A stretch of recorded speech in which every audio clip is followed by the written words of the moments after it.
Petrol के दामों में बढ़ोतरी के बाद लोग ई स्कूटर की तरफ रुचि दिखा रहे हैं। अगर आप भी ई स्कूटर खरीद रहे हैं तो पहले यह खबर जरूर देख लीजिए। दरअसल दौसा में बिजली निगम में कार्यरत लखन कुमार तिवारी को एक स्कूटर की आवश्यकता थी। ऐसे में उसने फेसबुक पर लिंक देखा और उस लिंक को क्लिक किया तो वो गूगल पर खुल गया। इसके बाद ई स्कूटर की एक कंपनी के नाम से फर्जी वेबसाइट मिली और इस वेबसाइट पर ई स्कूटर बुक करने के लिए 1999 रुपए जमा करवा दिए। इसके बाद पीड़ित लखन कुमार तिवारी ने 9 बार में 1,44,959 रुपए खाते में ट्रांसफर कर दिए। इतनी बड़ी रकम जमा होने के बावजूद भी तिवारी को ई स्कूटर नहीं मिला तो पीड़ित ने आज कोतवाली थाने में रिपोर्ट दर्ज करवाई है।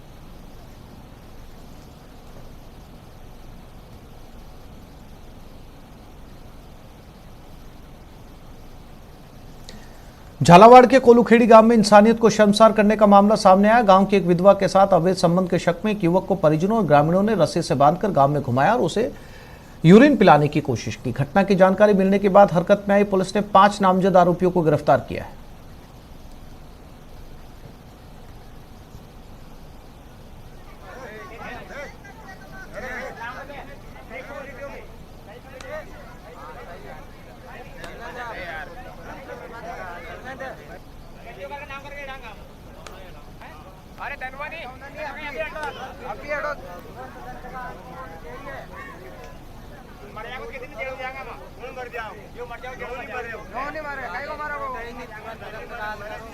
और अब बात दौसा की, जहां ओडिशा का रहने वाला एक इंजीनियर हनी ट्रैप का शिकार हुआ। शिकार बनाने वाली लड़की दिल्ली की है।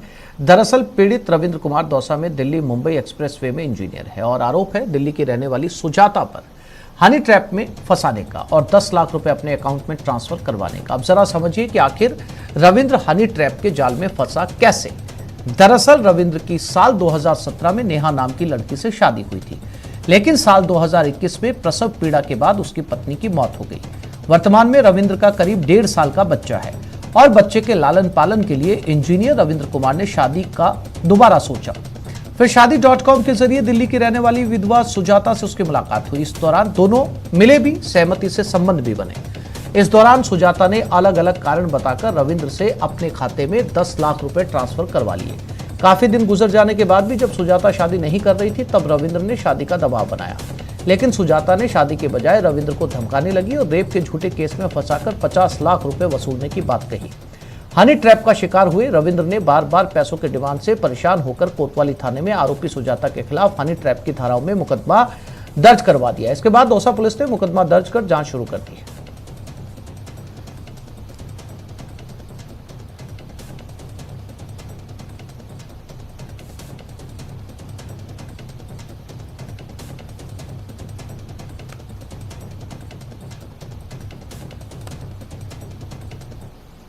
इसकी पत्नी की मृत्यु होने के बाद इसने शादी.com पे अपना ऐड दिया था। उसी ऐड के संदर्भ में ये महिला जो दिल्ली की रहने वाली थी ये इसके संपर्क में आई है। धीरे धीरे इनका संपर्क बढ़ा तो ये इधर उधर दोनों साथ साथ एक दूसरे को समझने के लिए घूमने के लिए गए। धीरे धीरे इस महिला ने इससे पैसे ऐंठना शुरू किया। इससे लगभग 10-12 लाख रुपए ये महिला ले चुकी है। उसके बाद इसने शादी के लिए इनकार कर दिया।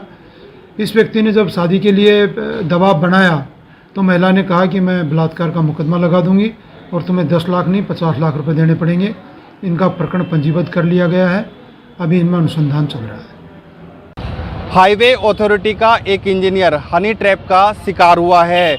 एक महिला ने शादी का झांसा देकर उससे 10 लाख रुपए ऐंठ लिए और उसके बाद में 50 लाख रुपए की डिमांड की जा रही थी। अब जो पीड़ित इंजीनियर है उसने कोतवाली थाने में हनी ट्रैप की धाराओं में मुकदमा दर्ज कराया है। दौसा कोतवाली थाना पुलिस पूरे मामले की जांच में जुटी हुई है। बताया जा रहा है कि जो पीड़ित व्यक्ति है वो ओडिशा का रहने वाला है और जिस महिला ने उसके साथ दोस्ती की थी वह महिला दिल्ली की रहने वाली है। दरअसल जो इंजीनियर है, इंजीनियर ने शादी.com के जरिए इस महिला से संपर्क साधा था और इस महिला ने शादी की बात कह के 10 लाख रुपए ऐंठ लिए थे। अब ये 50 लाख रुपए और मांग रही थी, नहीं तो दुष्कर्म का मुकदमा दर्ज कराने की बात कह रही थी। बार बार डिमांड से परेशान होकर पीड़ित इंजीनियर ने कोतवाली थाने में हनी ट्रैप का मुकदमा दर्ज कराया है। अब पुलिस पूरे मामले की जांच में जुटी हुई है। आशीष शर्मा, न्यूज़ 18 दौसा।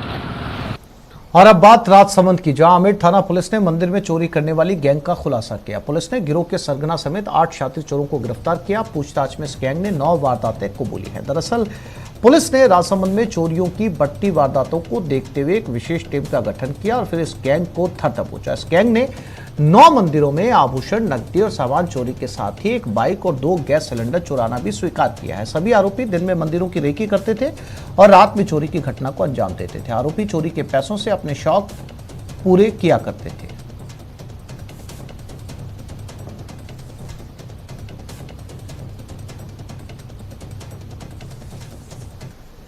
वाहन चोर और एक मंदिर चोर गैंग का खुलासा किया है दिनों में, जिसमें साथी चोर गैंग के द्वारा थाना सर्किल आमेट और रायपुर भीलवाड़ा थाना सर्किल की चोरियों का खुलासा किया, जिसमें नाबरिया गांव में देवनारायण मंदिर से, नाबरिया में भैरवनाथ मंदिर, वाणिया खेड़ा देवनारायण मंदिर, वागड़ स्थित माता जी के मंदिर, वागड़ रामदेव जी के मंदिर में, डोंगा खेड़ा स्थित चारभुजा मंदिर, चावनखेड़ा माता जी के मंदिर और श्री राम धर्मशाला आमेट के सामने से मोटरसाइकिल व 2 सिलेंडर चोरी करना इन लोगों ने स्वीकार किया है।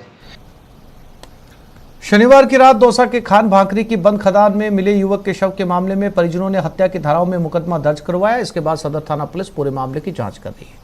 शनिवार की रात को करौली जिले के गढ़मोरा क्षेत्र का रहने वाला करतार सिंह गुर्जर का शव पहाड़ी की बंद खान में मिला। इसके बाद रात को पुलिस मौके पर पहुंची और एफएसएल की टीम को बुलाया गया, साक्ष्य जुटाए गए। इसके बाद पुलिस ने आज सुबह शव का मेडिकल बोर्ड से पोस्टमार्टम भी करवाया। ऐसे में संदिग्ध मौत के मामले में परिजनों ने हत्या की आशंका जताते हुए मुकदमा दर्ज करवाया है। वहीं पुलिस भी पूरे मामले की जांच में जुटी हुई है।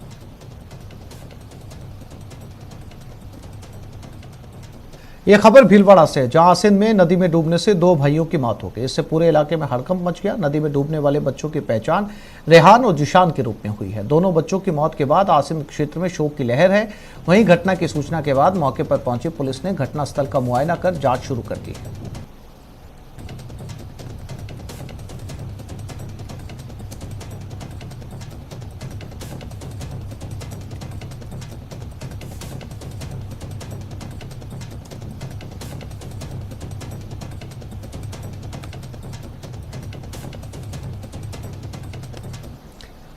गंगानगर में भी दर्दनाक हादसा सामने आया है, जहां रामसिंहपुर थाना क्षेत्र के 5 यूडीएन गांव में डिग्गी में डूबने से 5 बच्चों की मौत हो गई। इससे लोगों में हड़कंप मच गया। घटना के बाद मौके पर पहुंची पुलिस ने शवों को डिग्गी से निकाला और शवों को रामसिंहपुर अस्पताल की मोर्चरी में रखवाया है।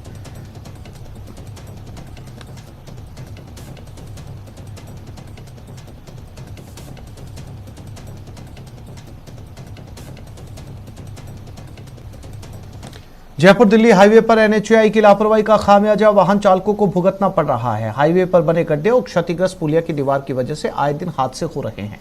ताजा मामला मनोहरपुर थाना इलाके का है, जहां के माधोवेड़ी नदी पुलिया पर सेफ्टी दीवार नहीं होने की वजह से एक कार नीचे जा गिरी। गनीमत रही, हादसे में किसी को चोट नहीं आई। बताया जा रहा है कि जयपुर निवासी दिनेश कुमार सोनी अपने साथी के साथ कार से जयपुर की ओर जा रहा था। मनोहरपुर थाना इलाके के हाईवे स्थित माधोवेड़ी पुलिया पर बने गड्ढे से कार अनियंत्रित होकर पलट गई और पुलिया से नीचे आ गिरी।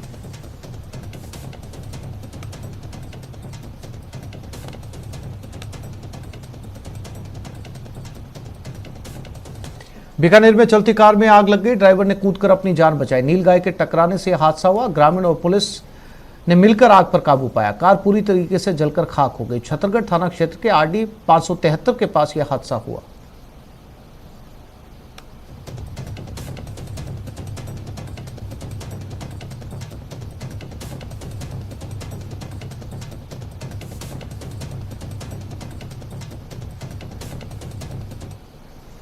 जयपुर में शोलों की विनाश लीला। इंदिरा गांधी पंचायती भवन में आग लगी। भवन की 3री मंजिल पर आग लगी। आग में रिकॉर्ड जलने की खबर। फायर ब्रिगेड ने हालांकि आग पर काबू पा लिया।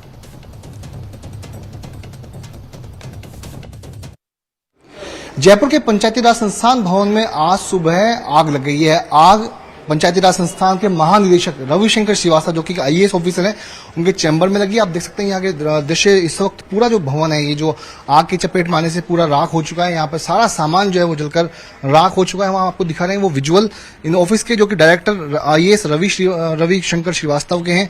और यहाँ पर आप देख सकते हैं पूरा ऑफिस जलकर नष्ट हो चुका है, खराब हो चुका है। और यहीं पर रखे हुए पूरा फर्नीचर, यहाँ पे जो भी डॉक्यूमेंट्स थे, बताया जाना कि जो भी कुछ आवश्यक सामग्री दस्तावेज थे वे भी यहाँ पे जलकर जले हैं। और उसके अलावा फिलहाल चूंकि संडे का दिन था, रविवार का दिन है, छुट्टी है, ऐसे में कर्मचारी यहाँ पर मौजूद नहीं थे। जब इस ऑफिस में आग लगने लगी, उसके बाद जो धुआं खिड़कियों के जरिए बाहर पहुंचा, तब बाहर मौजूद सिक्योरिटी गार्ड्स ने आग लगने की सूचना पुलिस को दी, जिसके बाद यहां पर दमकल की 3 गाड़ियां मौके पर पहुंची और उसके बाद आग को बुझाने का काम शुरू हुआ। तो फिलहाल हम आपको दिखा रहे हैं, ये जो पूरा कमरा था IAS रविशंकर श्रीवास्तव का, वो जलकर राख हो चुका। उसी के बगल में दूसरा कमरा एक और है, जहां आप देख सकते हैं फॉर सीलिंग वगैरह फर्नीचर सभी जो है जलकर राख हो चुके हैं।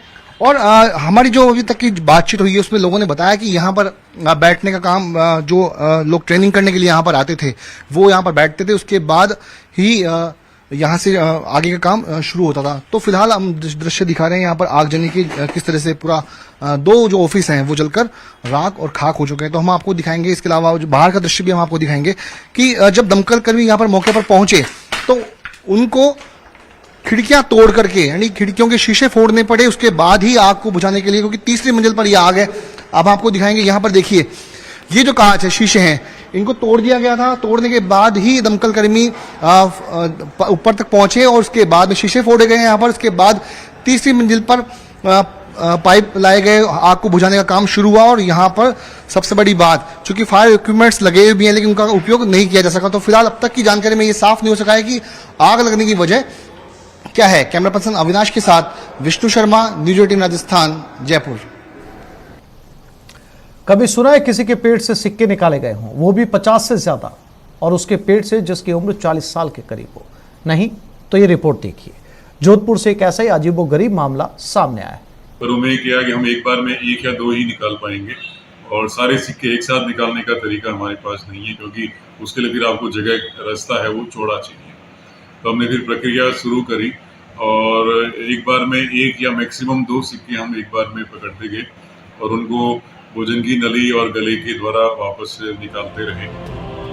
जी हाँ, जोधपुर के मथुरादास माथुर अस्पताल में एक अजीबोगरीब मामला सामने आया, जहां एक युवक पेट दर्द की शिकायत लेकर अस्पताल पहुंचा। जांच में युवक के पेट में 50 से ज्यादा सिक्के होना पाया गया। ये देखकर डॉक्टर भी चौंक गए। फिर डॉक्टरों की टीम ने बिना ऑपरेशन किए एंडोस्कोपी की मदद से सिक्के निकालने में सफलता हासिल की। इसमें चुनौती ये थी कि कुछ सिक्के सीधे पड़े हैं, कुछ आड़े पड़े हैं, कुछ ऐसे लेटे हुए हैं और गुच्छा का गुच्छा पड़ा हुआ होता है। उनमें से हमारे जो इंस्ट्रूमेंट होते हैं, वो इंस्ट्रूमेंट हमारे जो होते हैं वो 1 या 2 सिक्का पकड़ने के लिए होते हैं, और इससे ज्यादा सिक्के हम लोग पकड़ के फिर गले के थ्रू निकाल नहीं सकते, तो गले में आके अटक जाते हैं। कहा जा रहा है कि सिक्के निगलने वाला युवक मानसिक तौर पर कमजोर है। उसने कब इतने सिक्के निगल लिए ये वो बता नहीं पाया। युवक के पेट से निकाले गए अधिकांश सिक्के 1-1 रुपए के थे। खैर, जोधपुर में ऐसा पहला मामला है जब इतनी संख्या में एक साथ पेट से इतने सिक्के निकाले गए हों। जोधपुर से न्यूज 18 राजस्थान के लिए रंजन दवे की रिपोर्ट। बाड़मेर जिले के बांड गांव निवासी बीएसएफ में तैनात हेड कांस्टेबल सांवलाराम की पार्थिव देह दिल्ली पहुंच गई। संयुक्त राष्ट्र शांति मिशन की ओर से अफ्रीका के कांगो में उग्रवादियों से लोहा लेते हुए वीरगति को प्राप्त हुए सीमा सुरक्षा बल के सांवलाराम बिश्नोई और सीकर के लाल हेड कांस्टेबल शिशुपाल सिंह की पार्थिव देह के दिल्ली एयरपोर्ट पहुंचने पर भावभीनी श्रद्धांजलि अर्पित की गई। इस दौरान केंद्रीय कृषि राज्य मंत्री कैलाश चौधरी ने सेना के अधिकारियों और जवानों के साथ अमर शहीदों के पार्थिव शरीर को कंधा दिया और पुष्प चक्र अर्पित कर नमन किया।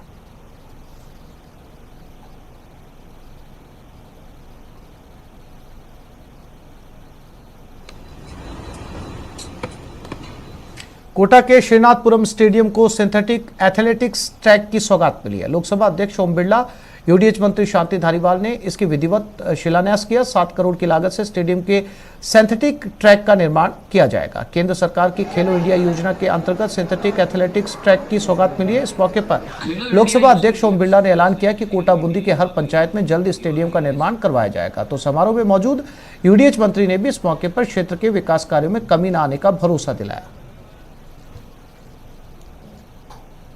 खिलाड़ियों की मांग थी, वो बिरला जी ने जो है उसको मंजूर किया है और काफ़ी कुछ अच्छा बनेगा, बढ़िया बनेगा। अब अगर ये यहाँ पर सक्सेस होता है तो दूसरी जगह भी जाकर के जो है सिंथेटिक ट्रैक बनाने का कोशिश करेंगे। कुनाड़ी के खिलाड़ियों से बात करेंगे, अगर खिलाड़ी तैयार हों। हमारे सभी एथलेटिक खिलाड़ियों के लिए 400 मीटर का एथलेटिक ट्रैक, जो सिंथेटिक ट्रैक है, जो राष्ट्रीय अंतर्राष्ट्रीय स्तर के मानक का ट्रैक है, ताकि हमारे इस संसदीय क्षेत्र के खिलाड़ी भी इस सिंथेटिक ट्रैक के माध्यम से 400 मीटर की दौड़ के अंदर राष्ट्रीय अंतर्राष्ट्रीय स्तर पर प्रतिनिधित्व कर सके। जैसलमेर में अब पर्यटन का सीजन का आगाज होने वाला है। इसमें पिछली गर्मियों से सूने पड़े एयरपोर्ट पर अब रौनक लौट आएगी। एक तरफ स्पाइसजेट आगामी 30 अक्टूबर से विंटर शेड्यूल जारी करने वाला है, लेकिन उससे ठीक पहले स्पाइसजेट ने समर शेड्यूल जारी कर दिया। इसके बाद जैसलमेर में 25 सितंबर से हवाई सेवाएं शुरू हो जाएंगी। समर शेड्यूल में जैसलमेर को जयपुर, अहमदाबाद और मुंबई से जोड़ा जाएगा। इन 3 जगहों के लिए शेड्यूल एयरपोर्ट अथॉरिटी के पास पहुंच गया। उम्मीद जताई जा रही है कि स्पाइसजेट अपने तय शेड्यूल पर हवाई सेवाओं का संचालन शुरू कर देगा।